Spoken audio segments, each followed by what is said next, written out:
Hello guys, welcome to channel. In this video we are talking about how to fix Blink Sync module 2 not connecting to Wi-Fi. To fix your Blink Sync module 2 connection issue, first of all you have to restart the sync module.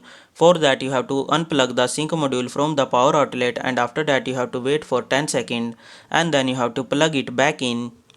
After that you have to check for Wi-Fi signal. For that you have to ensure your sync module is within the range of your Wi-Fi router. And then you have to check for a Wi-Fi network. Make sure your Wi-Fi network is functioning correctly.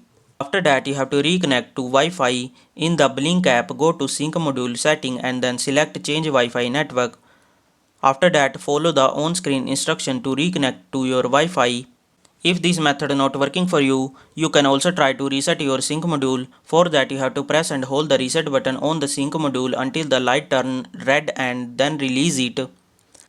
After that, you have to wait for the light to blink green, indicating it is ready to reconnect to Wi-Fi. Hopefully all this step will help you to fix the Blink Sync module 2 not connecting to Wi-Fi. Thanks for watching.